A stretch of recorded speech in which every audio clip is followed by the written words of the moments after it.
Ya son las 10:26 de la mañana. Sigues escuchando a Ponte al Día a través de Victoria 840, La Reina del Caribe. Marzo, el mes de la mujer, donde el pasado 8 de marzo se conmemoró el Día Internacional de la Mujer Trabajadora. Marzo, pues también tristemente el mes donde se reportó el 5º feminicidio en lo que va de año. El pasado sábado, feminicidio, suicidio en el municipio de Bayamón. Más temprano estuvimos escuchando las declaraciones de uno de los hijos de la víctima, donde él pues también hablaba de que su mamá estaba muy atenta a este tema de la violencia de género, que ella pues cuando veía noticias de esto hablaba con sus hijos y le hablaba, ¿verdad? Escuchamos el hashtag de ni una más ni una menos, y él decía que la mamá le comentaba sobre esto. También el pastor de la iglesia que habló con los medios de comunicación, que recientemente este fue uno de los temas en los cultos también, el tema de la violencia de género y los feminicidios.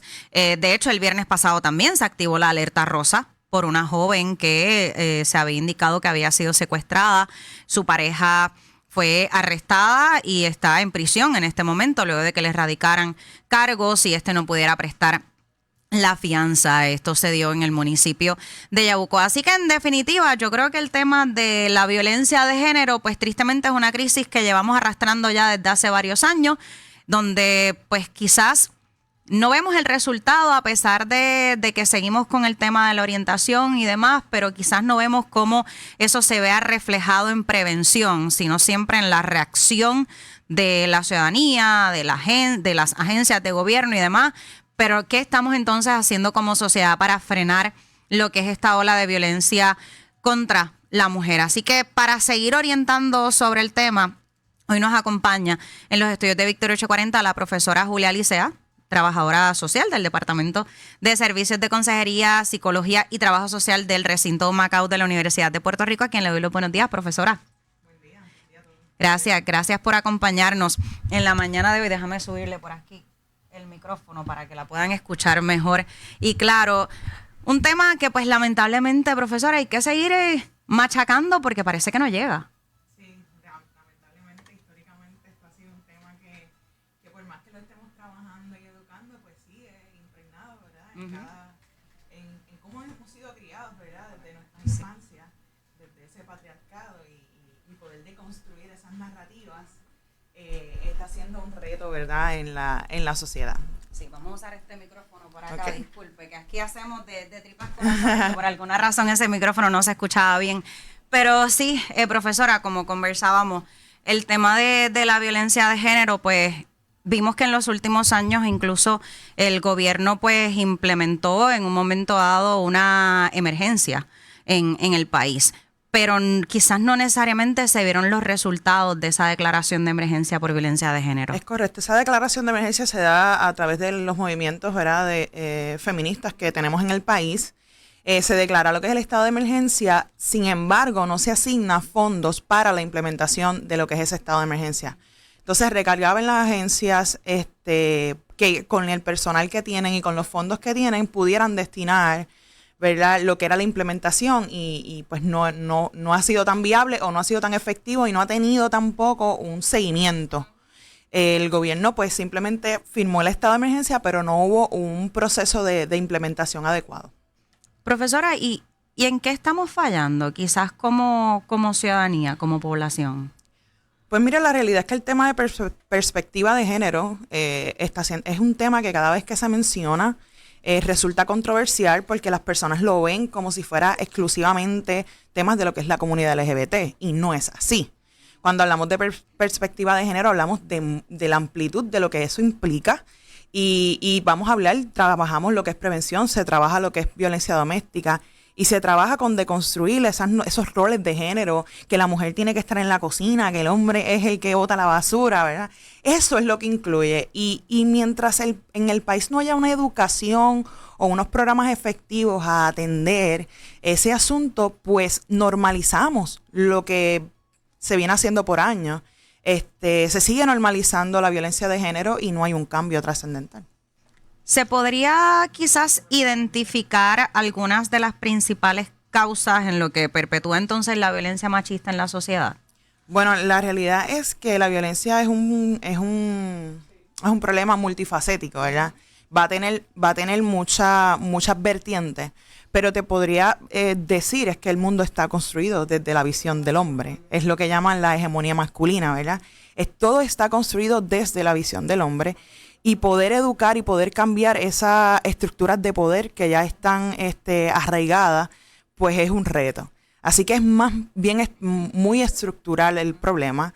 Y se empieza entonces con la educación, con poder, como le decía, de construir eso. Pero el mundo está construido desde una visión masculina. Incluso hay un término que últimamente me ha llamado mucho la atención, y es la brecha de datos por género. Entonces, cómo incluso cuando tú chocas un vehículo, esas métricas, esas medidas para determinar quién es el culpable o no, está hecha bajo la media de un hombre. Todo está construido desde el hombre, ¿me entiendes? Entonces, nosotras las mujeres nos quedamos o tenemos que luchar esos espacios. Entonces, las personas que nos educan, pues piensan que eso es lo normal. Y que cuestionar esto es raro. Y traer esto al tema, pues pues somos feministas, o empiezan con esos términos, ¿verdad? Que no sé también por qué les da tanto repelillo cuando se utiliza la palabra feminista. Bueno, pero le estás cambiando el mundo como lo construyeron. Y entonces eso lo resienten las personas, y duele también, porque los cambios duelen. Entonces, yo conocí el mundo de esta manera. Entonces, cuando tú me vienes a decir que la mujer tiene que ser igual que el hombre, es como si tú me estuvieras cambiando cómo a mí me enseñaron que era el mundo. Y eso para muchas personas les cuesta. Incluso los mismos hombres sufren de lo que son las masculinidades, lo que debe ser el hombre, ¿verdad? Hay un perfil de lo que debe ser el hombre, y cuando tú no cumples con ese perfil, eres objeto de burla. Porque entonces no eres ese hombre que que te define la sociedad. Así que es un reto, pero es muy estructural, es muy de cambios de política, de cambios de cómo educamos, es más que individual, es macroestructural. Sí, de hecho, en eso que usted menciona, profesora, a veces yo hablaba hace unas semanas atrás con unas licenciadas y psicólogos que tenemos aquí en el programa, y es el hecho de que lamentablemente, y lo digo así porque es lamentable, cuando se ven a un hombre que quizás llora públicamente sin ningún problema, que expresa sus sentimientos claramente, que actúa de manera activa en su rol parental en el hogar o de pareja si no tengan hijos, o sus responsabilidades en la casa, que sean igual. A veces también hombres que quizás sean quienes tomen la decisión: yo voy a ser quien se quede en la casa, tú vete a trabajar, yo me encargo de los niños. Y la gente, wow, existen hombres así. Como que esa es la reacción que mucha gente tiene. Claro. Eso es lo que llamamos la masculinidad hegemónica, es lo que estaba tratando de explicar. Y tiene que ver con cómo definimos los roles de género que hablaba en un inicio. O sea, las mujeres tienen que estar en la cocina, los hombres son los que trabajan. Entonces, como el mundo se construyó de esa manera, cambiar esas narrativas, cambiar esos pensamientos es complicado. Entonces, el hombre que se ha deconstruido, que ha cambiado eso, que ve entonces de igual manera que puede asumir su paternidad, que puede asumir los roles en el hogar, pues entonces sufre de la burla de estos otros hombres, ¿verdad? Esto es lo que llamamos el machismo. Y estos hombres que no son machistas, pues son objetos de burla entre amistades, y genera una presión a lo que es esa masculinidad. Profesora, he escuchado muchas personas que opinan o piensan que cuando un agresor termina siendo un agresor es porque en algún momento en su vida, ya sea en la niñez, por ejemplo, pues quizás fue víctima de maltrato o sufrió quizás alguna agresión, ya sea física o sexual, contra él cuando era un menor, pero no necesariamente los casos son así. No necesariamente. Eso van a ser, ¿verdad? Cada caso es bien particular. Como producto del trauma o lo que aprendió que era lo correcto, porque si yo vivo en un hogar donde mi papá le da a mi mamá, y voy a usar el concepto de papá darle a mamá porque las estadísticas dicen que la proporción es mayormente hacia las mujeres, ¿verdad? Y yo normalizo eso y yo crezco pensando que a las mujeres se tratan así, yo puedo replicar eso en mi adultez. O haber padecido un trauma, ¿verdad? Haber sido golpeado igual y replicarlo en la adultez. Pero no necesariamente eso pasa así en todos los casos. Lo que sí es que no se puede justificar la violencia. No importa lo que tú hayas vivido, no se puede justificar la violencia y esto no debe ser una excusa para justificar a ese agresor. Porque detrás de ese agresor hay una víctima. Entonces no podemos, ¿verdad? Eso puede ser una causa, pero no debe ser una justificación. Porque si no, entonces los tribunales no estarían condenando a nadie, porque entonces vamos a justificar que fue criado de esa manera. Eso es injustificable. Igualmente, hay grupos que argumentan que el problema de la violencia contra el hombre es igual o mayor que la violencia contra la mujer. Pero los datos no necesariamente reflejan eso. No, hay una desproporción total en cuántos hombres víctimas de violencia de género tenemos y cuántas mujeres víctimas de violencia doméstica tenemos. O sea, de género en realidad. Hay una desproporción y las estadísticas lo demuestran. En Puerto Rico, de las muertes violentas que hacia las mujeres, 7 de cada 10 son por feminicidio. Entonces, esas son estadísticas que no se habla. El Instituto para las Estadísticas de Puerto Rico está haciendo una ardua tarea para poder clasificar los feminicidios. Eso es algo que se está haciendo entre los que son feminicidios que luego culminan en suicidio, si fueron feminicidios con armas blancas. O sea, hay ¿verdad? Una encomienda por parte de este instituto para poder clarificar esos datos y que reducir esa brecha. Porque cuando hablaba de la brecha de datos por género, cuando no se clasifica de esta manera, no se problematiza, no se lleva el mensaje. Entonces murieron las mujeres, pero ¿por qué murieron? ¿Verdad? ¿Cuál es el porciento? Estamos hablando que más del 50% de muertes violentas de mujeres es por feminicidio.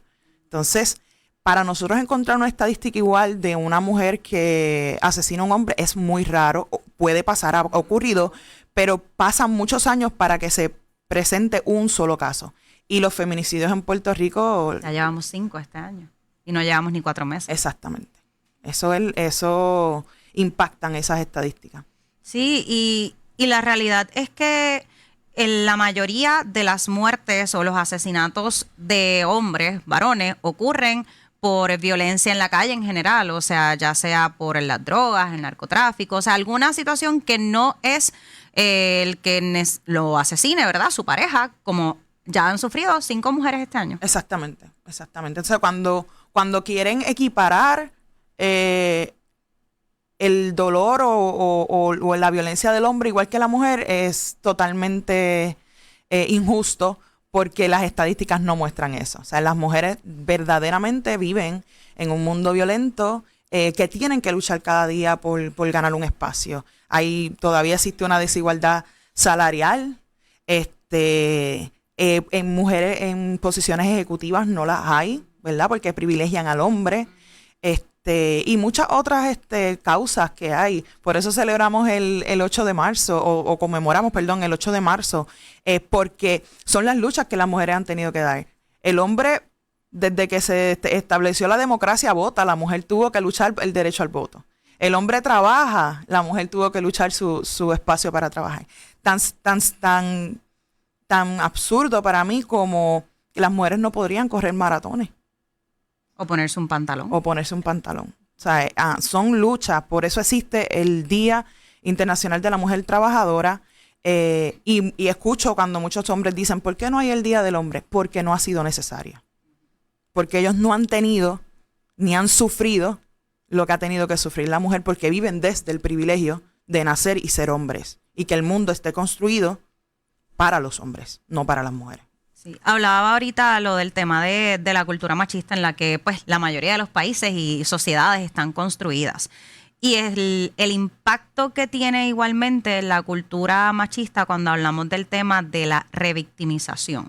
Muchas veces cuando las mujeres desde la denuncia, voy a poner el ejemplo y lo traigo porque quizás es el más reciente. El viernes pasado, cuando se activa la alerta rosa por la desaparición de esta joven en Yabucoa, cuando ella aparece, la mayoría de los comentarios eran, ella es adulta, ya se fue con el novio, fue que ya no avisó en su casa, o ya verán de aquí a 9 meses el resultado de eso, o sabrá Dios cuántas veces ha desaparecido por estar con el novio, y están gastando dinero en activar una alerta rosa, pero entonces cuando sale, y vi comentarios, esto lo leí de mujeres, y cuando luego lo arrestan, lo llevan al cuartel, le radican cargos, queda preso, dicen, mira, parece que sí pasó algo. Y entonces ahí vemos la cultura machista donde también las mismas mujeres ya están revictimizando a la víctima en el sentido de que, pero es que ella es adulta, ella se fue con su novio porque quiso y por allá se quedó. Sí, es que nosotras no estamos exentas de criarnos, ¿verdad? Desde ese mismo patriarcado, de esa misma cultura machista, donde nuestros padres nos enseñan, es cuando nos educamos que cambiamos esas narrativas. Recientemente estuve en la presentación de un libro y se llama Ilka, se me olvida su apellido. Ella fue de esta primera clase universitaria que logró, siendo confinada, poderse graduar. Y entonces ella hace, en su libro, hace un acercamiento Ilka directo. Cruz, sí, Ilka Cruz. Hace un acercamiento a la perspectiva feminista de colonial específicamente. Y ella decía, el feminismo me devolvió la dignidad. Y para mí esa frase fue maravillosa porque cuando la mujer se educa, y para educarse sobre este tema y de construir, tiene que entrar en perspectivas feministas, no hay manera de no hacerlo, se le devuelve la dignidad porque entienden por qué han padecido o por qué han tenido que vivir las cosas que han tenido que enfrentar. Entonces, cuando muchas mujeres hacen estos comentarios, pues parten de que no han tenido la oportunidad de educarse y de ver un mundo diferente al que le enseñaron. Y es lamentable. Y con respecto a la revictimización, pues tienen que constantemente justificar. Suerte que no dijeron cómo iba vestida, porque tenemos que justificar cómo vamos vestidas, tenemos que justificar qué dijimos, cómo hicimos, incluso en los mismos tribunales, cuando ante la policía, en el mismo tribunal cuando están presentando su caso, defendiéndose ante la justicia, tienen que probar más allá de dudas razonables que eso ocurrió de esa manera y es una total revictimización esos procesos. Sí, se ve el tema de que lo provocó, ya sea en una agresión sexual porque llevaba un escote, una falda cortita, o porque bailó con él en una discoteca, o entonces pues nadie la manda porque recuerdo que hubo un caso de una jovencita que la secuestraron, ella cogió pon con una persona, un desconocido, y pues nadie la manda a montarse con una persona que no conoce, o si estaba bajo los efectos del alcohol o de sustancias controladas, o sea, siempre es buscar, como usted dice, justificar el acto. Exactamente, y también se da o no entienden, yo puedo consentir ahora algo, yo puedo consentir salir con alguien ahora y en medio de la cita yo decir no, esto no era lo que yo estaba buscando y cambiar de parecer. Y eso no quiere decir que yo soy culpable por eso. En el camino vi algo que no me agradó y simplemente paré. ¿Por qué el hombre no puede detenerse si yo le estoy diciendo que no? Y es porque en esa noción machista sienten que tienen control, posesión, son dueños de las mujeres. Y entonces esto es lo que provoca que no se puedan contener y entonces entremos en estas agresiones sexuales, en esta violencia de género como tal. Entonces cuando esto se lleva a los juzgados o se lleva a la prensa, no se entiende.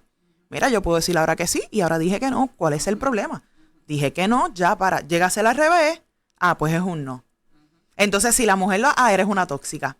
Pero cuando es al revés, no. Profesora, yo he escuchado igualmente el que ahorita usted mencionaba lo de los datos y dicen que no hay datos porque es que los hombres no quieren denunciar porque o no les creen, porque son hombres o porque se avergüenzan de tener que denunciar que son víctimas de violencia de género, porque como decíamos, no estamos diciendo que no exista la violencia de género en el caso de que sea de mujer a hombre o en caso de parejas del mismo sexo también, hombre a hombre, sino que las estadísticas pues lo que nos dicen es que de hombre a mujer son más. Pero es por eso el que no hayan estadísticas, porque ellos se avergüencen de decirlo. Claro, por la misma construcción machista.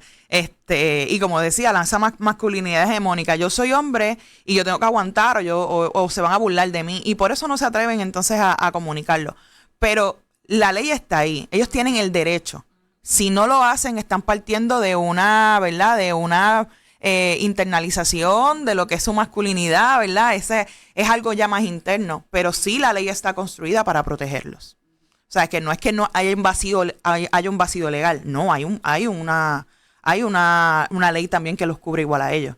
Es cuestión de que trabajemos entonces con una perspectiva de género y entonces ellos se sientan más cómodos en poder presentar sus temas. Pero ciertamente la estadística es mucho menor que en el caso de las mujeres. Lo hay, no los vamos a invisibilizar, pero es desproporcionalmente abismal la diferencia. Me gustaría también tocar el tema de la rehabilitación del agresor. Porque, ¿verdad?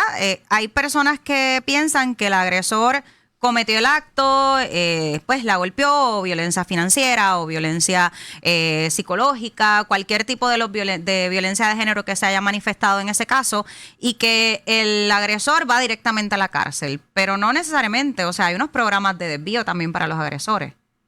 Existen, no son tan... Bueno, ya eso pertenece más al sistema correccional y en Puerto Rico hay un cuestionamiento... No tan solo con el caso de los hombres agresores en el tema de lo que es violencia de género, en general, lo que es la rehabilitación, es un issue aquí en el país, de un tema de discusión, y se pudiera incluir, ¿verdad?, lo que es entonces la rehabilitación a agresores de violencia doméstica.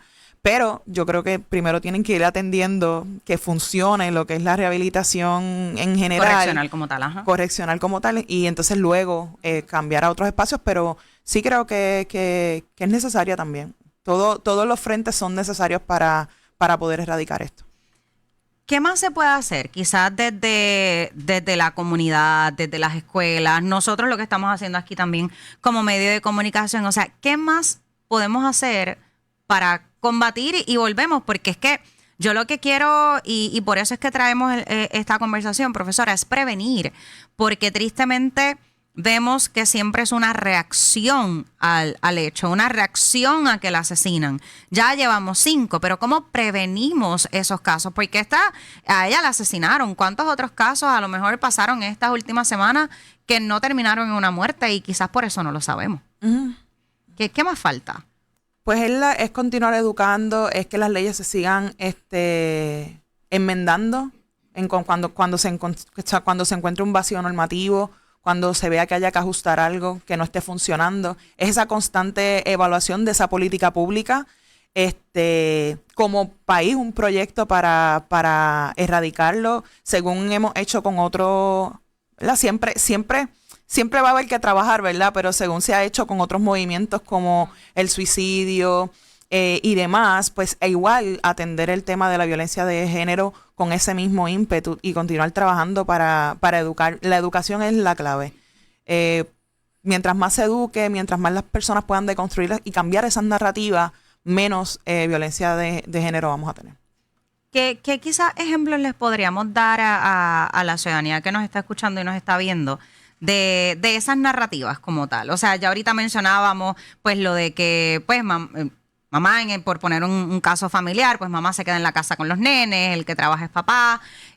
También el caso, a veces tan básicos, pero todavía vemos que si el color rosita es para las nenas y el azul es para los nenes, o sea, todavía eso tiene que ver con esa narrativa. Totalmente. Hay mucha gente que cuestiona los gender reveal que están muy de moda.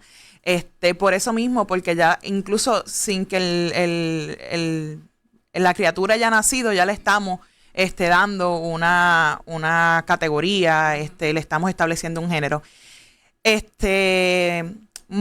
Otros ejemplos que me estaba mencionando, los roles de género son los más importantes desde el hogar, el poder entender que la mujer tiene derecho a trabajar, que no tiene que ser la encargada del cuidado. La ley de custodia compartida existe y establece, ¿verdad?, que la custodia es de ambos padres.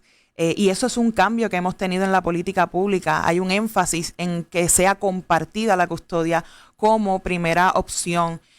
Y no que como antes ocurría, que solamente la madre era la que podía tener la custodia del menor una vez la pareja se separara. Seguir educando a las personas que esto cambió, que esta ley cambió, que le está dando igual de oportunidad a ambos progenitores a participar de la crianza de los hijos. Y continuar, ¿verdad?, cambiando estas narrativas. Las mujeres no son las únicas que tienen que cuidar a sus padres cuando llegan envejecientes. Porque como es la mujer y somos 5 hermanas, pues le toca a las 5 hermanas y los 3 varones del hogar, pues ellos no participan. No, es poder distribuir toda la participación de lo que es la vida cotidiana en todas las esferas. Tenemos... hacen, ¿verdad? La segunda mujer gobernadora, pues esto puede seguir ocurriendo. Las mujeres pueden llegar al poder, pueden ocupar puestos de alta gerencia sin ningún problema y pueden ser madres también. Porque entonces tenemos que cuando ocupan esas posiciones, pero no tiene hijos. Pues pueden ser madres, pueden llevar su maternidad y pueden compartirla. Es que se lo crean. Hemos crecido en un mundo donde nos han dicho que no es posible, y es comenzarnos a creer que es posible y que los hombres entiendan que eso es posible y viable, y ahí vamos cambiando esas narrativas. Profesora, ahorita me mencionaba que hay personas que se preguntan que si está el Día Internacional de la Mujer Trabajadora, ¿por qué no está el Día del Hombre? Pues asimismo hay hombres y personas que dicen, pero si hay una procuradora de la mujer, ¿por qué no hay un procurador del hombre? ¿Hace falta esa dependencia? Entiendo que no, porque es que, repito, el mundo está construido, el hombre está desde el privilegio de ser hombre, de que todo está construido en favor de él, y los números no sostienen, las estadísticas no sostienen que se cree una procuraduría del hombre. Porque ¿para qué? Cuando se establece una ley, una política pública, está buscando ser equitativa para ambos lados. Porque incluso lo que mencionaba de la custodia compartida, eso es la lucha de las mujeres para que eso sea compartido y dejar de ellas tener esta maternidad todo el tiempo y poder también entrar al mundo profesional y compartir, ¿verdad?, esos roles. Pero no se justifica una oficina porque no están los números para que eso exista. Adicional, están desde el privilegio. Yo creo que eso es difícil de entender. Yo no sé si la audiencia me está entendiendo lo que es esto del privilegio, pero si nosotros hacemos un ejercicio que es parar a todo el mundo en una fila y empezar a decir de un paso adelante el que es hombre, de un paso adelante el que vive en una urbanización de acceso controlado, de un paso adelante el que estudió en un colegio. Esos son los privilegios. Entonces, cuando al final del día, todas las veces que yo he hecho ese ejercicio, llega adelante, al que llega primero es un hombre blanco, criado en un colegio, estudió en una urbanización y que tiene carro. ¿Por qué? Porque son unos privilegios, eso es real. Mientras menos privilegios tienes, más atrás te quedas, más rezagado estás dentro de la sociedad. Así que el hombre no necesita eso. Sí que se vele, sí estar pendiente de que la política pública sea equitativa, claro que sí. Que tampoco es que nos volvamos desiguales, claro, que ahora favorezcamos a la mujer y al hombre, no.